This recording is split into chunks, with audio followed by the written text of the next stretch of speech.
WhatsApp everyone, कैसे हो आप सब। So I hope you all are fine. तो हम लोग अपने एलिगेशंस एंड मिक्सचर्स चैप्टर पे थे एंड उसके LOD2 के क्वेश्चंस हम लोग कर रहे थे। सो हम अपने लास्ट स्टेज पे हैं। ये लास्ट क्वेश्चंस हम करेंगे 28 to 30। So without any further ado, let's get started. The strength of salt solution is P% if 100 ml of the solution contains P gram of salt. Each of three vessels A, B, C contains 800 ml of salt solution of strengths 20%, 24% and 32% respectively. Now 200 ml of the solution in vessel A is transferred to vessel B. Then 200 ml of the solution in vessel B is transferred to vessel C. Finally, 200 ml of the solution in vessel C is transferred to vessel A. The strength in percentage of the resulting solution in vessel A is, ठीक है। तो ये तो basic information first line में दी है कि एक salt solution का स्ट्रेंथ P% होता है अगर 100 ml में P ग्राम सॉल्ट होता है। ठीक है, ये तो बेसिक इन्फॉर्मेशन है। यहाँ से मेन क्वेश्चन स्टार्ट होता है। Each of three vessels A, B and C contains 800 ml of salt solution. ठीक है, वेसल A था, वेसल B था एंड वेसल C था। ठीक है, वेसल बना भी देते हैं। चलो, इसमें कितना कितना सॉल्ट सोल्यूशन था। Each of three vessels ABC contains 800 ml of salt solution. तो 800 ml इसमें था, 800 ml इसमें था एंड 800 ml इसमें था, with strengths of 20%, 24% and 32% respectively. ठीक है, 24% इसमें सॉल्ट था, सॉरी 24 इसमें था, 20% इसमें था एंड 32% इसमें था। Now 200 ml of the solution in vessel A is transfer to vessel B। ठीक है, अब इसमें से 200 ml जो है वो ट्रांसफ़र हो जाता है वेसल B में। अब ध्यान से देखो, क्या ये एलिगेशन नहीं हो रहा? बिल्कुल हो रहा है भाई। 200 ml आप B में ट्रांसफ़र कर रहे हो तो ये मिक्सचर ही तो हो रहा है। किस चीज़ का? A का और B सोल्यूशन का, जिसमें B सोल्यूशन तो 800 का 800 पूरा मिल रहा है, लेकिन यहाँ से सिर्फ 200 ही जा रहा है। तो A और B कितने में मिक्स हो रहे हैं? 200:800 में, है ना जी। यहाँ से 200 ml मिक्स हो रहा है इसके 800 ml से, तो 200:800 यानी कि 1:4 के रेशियो में ये आपस में मिक्स हो रहा है। बस बोलने का तरीका अलग था कि आपस में मिक्स ना करके इसमें से 200 ml उठा के इसमें डाल दिया। सॉल्ट सोल्यूशन कितना था? इसमें 20%, इसमें 24%। तो फाइनल मिक्सचर में सॉल्ट कितना आया? कर लो ना, कोई दिक्कत थोड़ी है। अभी के लिए x मान लेते हैं, तो x equals to 20 × 1 20 plus 24 × 4 that is 96/5। तो x इक्वल्स टू 116/5।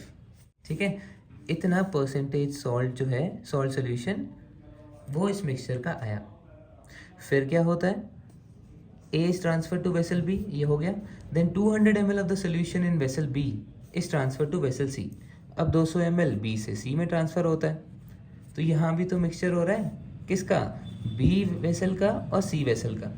ठीक है, जिसमें B से कितना जा रहा है? 200 ml और C में कितना था क्वांटिटी? 800 ml, यानी 1:4 के रेशियो में आपस में मिक्स हो रहे हैं। कितना कितना कंसनट्रेशन था भाई? C का तो 32% था और B का 24 नहीं था, 24 तो पहले था, लेकिन जब A मिल गया इसमें तो इसका 24 से हट के कितना हो गया? 116/5%। इतना कंसनट्रेशन हो गया। ठीक है, तो अब बताओ, इन दोनों को जब हम आपस में मिला लेंगे तो मिक्सचर इनका, उसमें सॉल्ट सोल्यूशन कितना होगा? सॉल्ट परसेंटेज निकाल लो ना।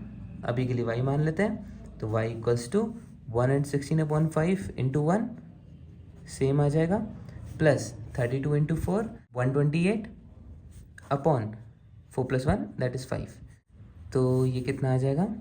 5 LCM 1280 640 प्लस 756/5 तो 25, हाँ 756/25% ये आ जाएगा अब इस न्यू सोल्यूशन में सॉल्ट का मिक्सचर। ठीक है, अब लास्टली फिर क्या होता है? Finally 200 ml of the solution in vessel C अब C से ट्रांसफ़र होता है वेसल A में। ठीक है, 200 ml। तो यहाँ पे क्या हो रहा है? फिर से मिक्सचर हो रहा है। किसका? C का और A का। जिसमें सी से कितना जा रहा है, सी का तो हम 200 ml मिला रहे हैं, और ए में मिक्सचर हो रहा है तो ए में कितना था 800 ml, नहीं 800 से 200 तो पहले ही चला गया था, तो कितना 600 ml। ठीक है, तो ये कितना रेशियो में हो गया 1:3 में ये आपस में मिक्स हो रहा है। ठीक है, अब ए का कंसनट्रेशन तो 20% ही था कि उसमें कुछ नहीं मिलाया है, उससे बस गया था, तो उसका कंसनट्रेशन में चेंज नहीं होगा। सी का कंसनट्रेशन कितना था सॉल्ट का 32%, नहीं जी वो तो मिक्सचर से पहले था, बी के मिलने के बाद ये 32% हो गया 756/25%। ठीक है, तो फाइनली बता सकते हो कि इन दोनों के मिक्सचर के बाद फाइनली सॉल्ट सोल्यूशन कितना हुआ। यही शायद हमसे पूछा है, the strength in percentage of the resulting solution in vessel A is, कितना स्ट्रेंथ था, मतलब कितना परसेंटेज सॉल्ट था, इसकी वैल्यू पूछिए, निकाल लो ना। अभी के लिए z मान लेते हैं, तो z equals to 756/25 multiplied by 1 प्लस 20 multiplied by 3 that is 60/3 + 1 that is 4। तो इसका एलसीएम लेंगे 25 टाइम्स 6 इज़ 150, मतलब 1500 + 700 2256। ठीक है, अपॉन 4 और था तो वो इसी से मल्टीप्लाई हो जाएगा, तो ये कितना हो गया 25 टाइम्स 4 इज 100, तो 100 डिनोमिनेटर में है, तो 22.56% इज माय आंसर। ये हो जाएगा मेरा फाइनल स्ट्रेंथ ऑफ सोल्यूशन। ठीक है, तो 22.56% is my answer, option number D. Easy था ना, बस थोड़ा सा अंडरस्टैंडिंग लगनी थी। अच्छा, इसका एक और तरीका भी है करने का, एक और बताऊं करके, जो इसके सोल्यूशन में भी दे रखा है, वो भी बहुत इंटरेस्टिंग है। आपको जिसमें कंफर्टेबल लगे आप उस ऑप्शन को चूज़ कर सकते हो। तो उन्होंने क्या किया है, उन्होंने डायरेक्ट एलिगेशन न करके सॉल्ट की वैल्यू ही निकाल दी। देखो कैसे भाई, यहाँ तक तो सेम ही है। ठीक है, इसके नीचे का सोल्यूशन बस ये चेंज होगा। तो हाँ, ए वेसल में हमने देखा 800 ml सोल्यूशन था और 20% का सॉल्ट का स्ट्रेंथ था, तो उन्होंने सॉल्ट की वैल्यू ही बता दी पहले। सॉल्ट इसमें कितना था, 20% ऑफ 800 इज 160 ग्राम्स।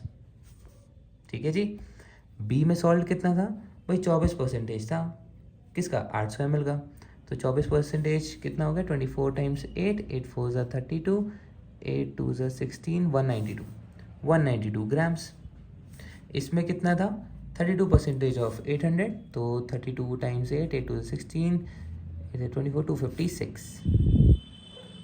ठीक है जी, अब ध्यान से देखना, यहाँ से 200 ml सॉल्ट गया बी में मिक्स हुआ। ठीक है, तो अब 800 ml में अगर 160 ग्राम सॉल्ट है तो 200 ml में कितना गया होगा सॉल्ट, यूनिटरी मेथड लगाओ भाई। 800 में 160 ग्राम सॉल्ट है, तो इसका आधा कर दो, 400 ml में 80 ग्राम सॉल्ट, 200 ml में उसका और आधा कर दो, 40 ग्राम सॉल्ट, है ना। तो 40 ग्राम सॉल्ट ट्रांसफ़र हुआ बी में। ठीक है जी, अब बी जो कि 192 ग्राम सॉल्ट जिसमें था उसमें 40 ग्राम और ऐड हो गया, कितना हो गया 190 + 40, 232 ग्राम सॉल्ट हो गया। ठीक है, अब ध्यान देना, 232 ग्राम सॉल्ट हुआ 1000 ml के सोल्यूशन में, क्योंकि पहले 800 ml था, 100 ml और आ गया 200 ml, तो 1000 ml में 232 ग्राम सॉल्ट।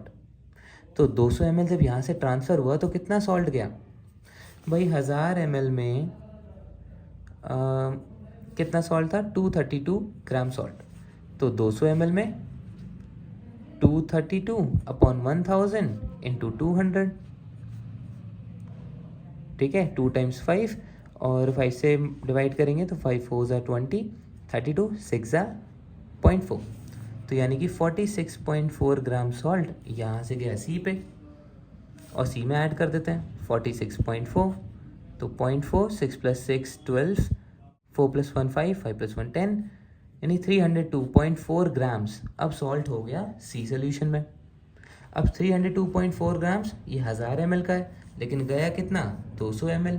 वैसे ही करेंगे 1000 ml 302.4 grams, 1 ml divide by 1000, 200 ml में इंटू 200। ठीक है, थोड़ा जल्दी जल्दी कर रहा हूँ क्योंकि हम LOD2 कर रहे हैं, ऑफकोर्स इतना तो मैं एक्सपेक्ट करता हूँ आप लोग कर लोगे। तो 5 से डिवाइड करेंगे, 5 6 ज़ा 30, देन 0, देन 5 4 ज़ा 20, देन 8, ठीक है, 60.48 ग्राम्स सॉल्ट अब सी से ए में गया, ठीक है। और ए में कितना बचा था भाई, ए का टोटल 160 ग्राम्स था, 40 ग्राम चला गया, यानी 120 ग्राम्स बचा। 120 ग्राम सॉल्ट पहले से था, 60.48 ग्राम्स और आ गया, कितना हो गया 180.48 ग्राम्स, ठीक है।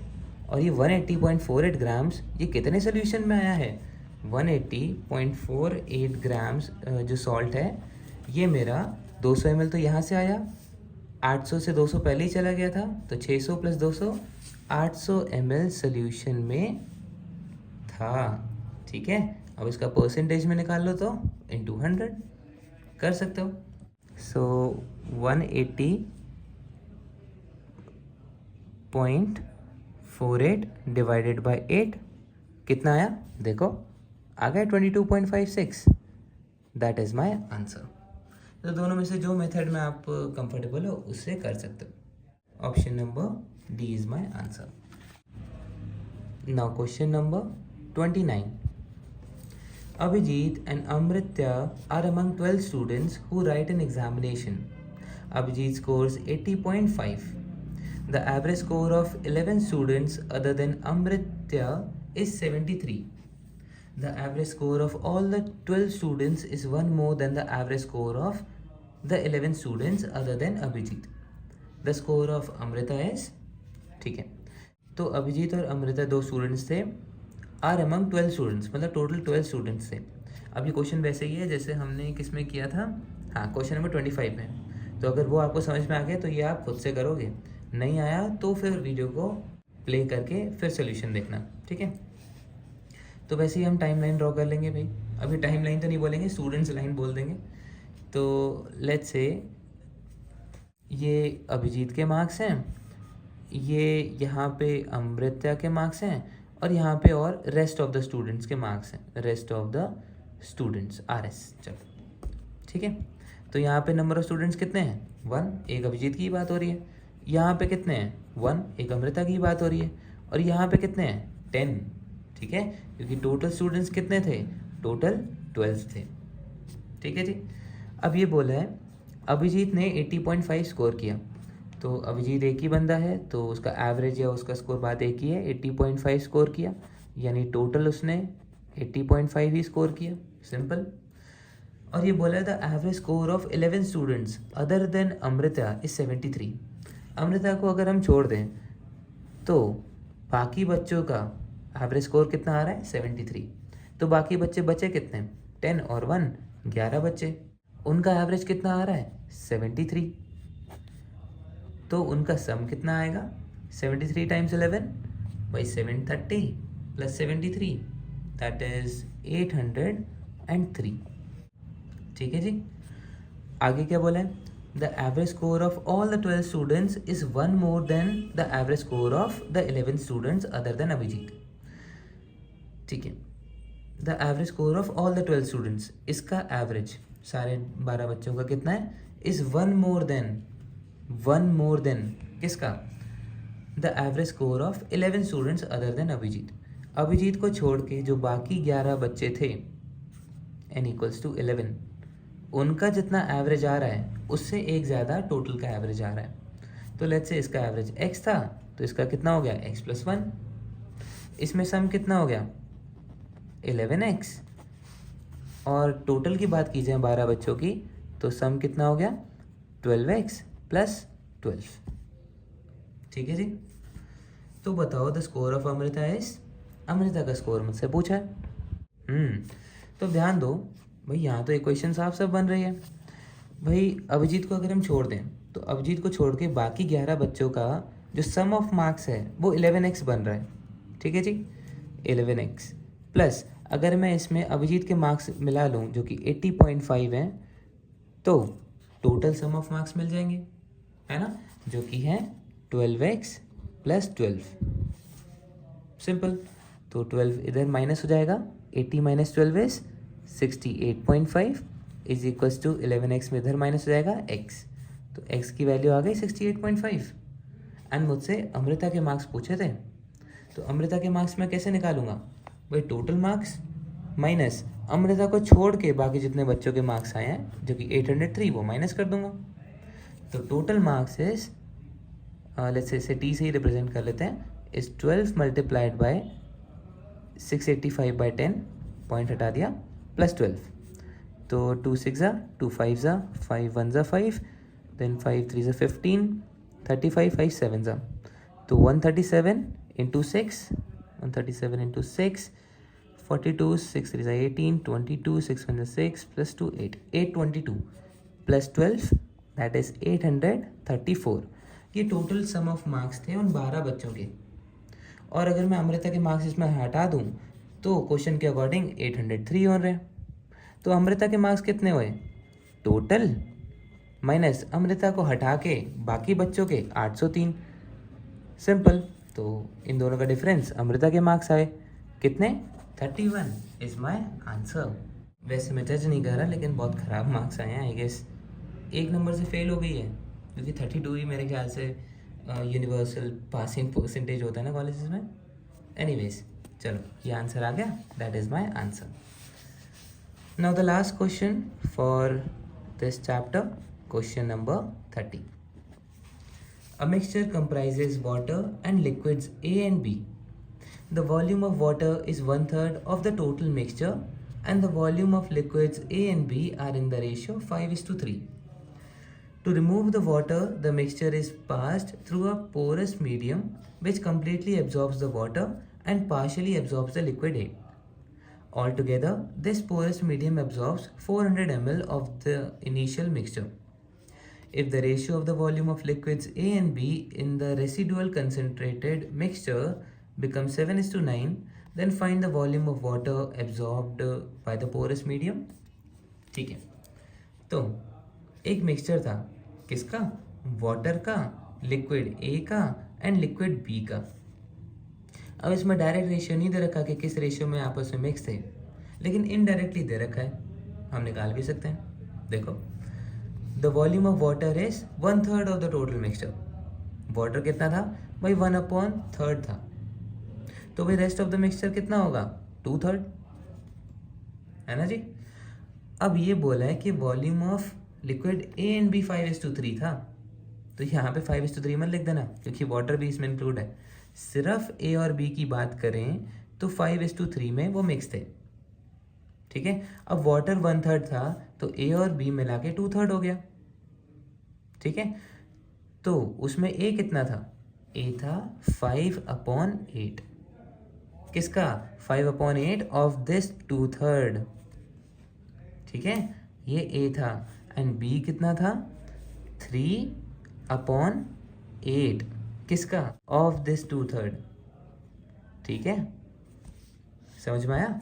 तो ये कितना हो गया, 4, दैट इज 5/4 3 = 12, एंड ये कितना हो गया, 3 से 3 कैंसिल एंड 1/4, ठीक है। अब आप लिख सकते हो इस रेशियो में 1/3 is to 5/12 is to 1/4। Check करना है, कर भी सकते हो। इन सबको अगर प्लस करोगे तो आपका 1 आएगा। अब ये वैसे अच्छा नहीं लग रहा, रेशियो को हम एक कांस्टेंट से मल्टीप्लाई कर सकते हैं। तो लेट्स से अगर मैं इसको 12 से मल्टीप्लाई कर देता हूँ तो रेशियो कितना हो जाएगा, 12 से मल्टीप्लाई करते हैं तो 1/3 of 12 is 4 is to 5 is to 3, that's it. हमें मिल गया water is to A is to B. Simple, बस इतनी सी मेहनत करनी थी। अब आगे क्वेश्चन कुछ नहीं है, हलवा है।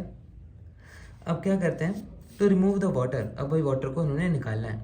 The mixture is pass through a porous medium which completely absorbs the water and partially absorbs the liquid A. अब वाटर को इन्होंने निकालना है, तो एक पोरस मीडियम से इस पूरे मिक्सचर को पास कराते हैं, जो कि वाटर को तो पूरा एब्जॉर्ब कर लेता है, मतलब वाटर खत्म हो जाता है, लेकिन पार्शियली लिक्विड ए को भी एब्जॉर्ब कर लेता है, ठीक है। ये उसका साइड इफेक्ट है। All together this porous medium absorbs 400 ml of initial mixture, ठीक है जी। 400 ml उसने एब्जॉर्ब कर लिया, जिसमें पानी तो पूरा था, थोड़ा सा लिक्विड ए भी गया। बी वैसे का वैसे ही है, point to be noted. Now if the ratio of the volume of liquids A and be in the residual concentrated mixture become 7:9, ठीक है। अब पोरस मीडियम से पास कराया, पानी चला गया, अब सिर्फ ए इज टू बी बचा, जो कि सोल्यूशन में 7:9 के रेशियो में था। ठीक है, then find the volume of water absorb by the porous medium. ठीक है, पानी कितना था जो एब्जॉर्ब किया था, ये मुझे निकालना है। अब ध्यान देना, जो चीज़ एब्जॉर्ब हुई है, पानी तो पूरा एब्जॉर्ब हो गया और पार्शियली ए एब्जॉर्ब हुआ, लेकिन ये जो बी है ये वैसे का वैसे ही है, ये ध्यान रखना। ठीक है, तो अब इसमें से 400 ml निकला है, इतना तो कंफर्म है। लेट्स से वाटर 4x था, ए 5x था और बी 3x था। अब यहाँ पे जो b है वो 9 के इक्वल है, यानी कि ये जो 9 है वो एक्चुअल में 3x के ही इक्वल है, क्योंकि b तो कम नहीं हुआ ना, है ना। तो a जो 7 है उसकी वैल्यू कितनी हुई, जब 9 3x है तो 7 है 3x/9 इंटू 7, यूनिटरी मेथड। सो 3 से 3, देन ये कितना आ गया 7x/3। ठीक है, तो जो मेरा a जो कि 5x था वो अब कितना हो गया 7x/3। कितना डिफरेंस हुआ 5x minus 7x/3, that is 5 से 15 माइनस 7 8x/3। ये क्या आ गया भाई, पहले a इतना था अब a इतना है, डिफरेंस मतलब इतना a निकल गया। जब उस पोरस मीडियम से मिक्सचर को पास कर रहे थे तो इतना a निकल गया। तो इस 400 ml में से a कितना था 8x/3, तो इस 400 ml में पानी कितना था, पानी कितना निकला 400 ml माइनस 8x/3। सिंपल, इतना पानी निकला और इतना ही टोटल भी पानी था, क्योंकि सारा ही निकालना था ना, लिखा है ना कि कंप्लीटली एब्जॉर्ब्स द वाटर, सारा पानी वो एब्जॉर्ब कर लेता है और सारा पानी इतना था। अच्छा, अब हम इसे x को कैसे सॉल्व करेंगे भाई, ये जो पानी निकला ये टोटल वॉल्यूम थी वाटर की, तो टोटल वॉल्यूम कितनी थी 4x, बस ये जो इक्वेशन है ये 4x की इक्वल है, ये करना था। तो 400 equals to 4x plus 8x/3, तो इसको एलसीएम ले लेंगे तो 4 से 12 plus 8 20x is equals to 400, 3 इधर चल जाएगा, 1200 equals to 20x, 0 0 cancel, x equals to 60। ठीक है, एंड पूछा गया था हमसे then find the volume of water absorb by the porous medium. Water कितना एब्जॉर्ब किया, या तो ये देख लो या फिर ये देख लो, बात एक ही है, ये ज़्यादा इजी है। तो 4x यानी कि 4 × 6 240 इज माई आंसर। ईजी था ना, एंड कितना इंटरेस्टिंग था, right. So that is it for this video. With this we have completed alligations and mixtures chapter. I hope आपके समझ में आया होगा। कोई भी प्रॉब्लम हो तो उसे आप कमेंट सेक्शन में पूछ सकते हो, एंड अगर वीडियो अच्छी लगी तो आपको पता है, do like share and subscribe to the channel, and till the next video, keep learning and keep practicing. All the very best. Thank you so much for watching.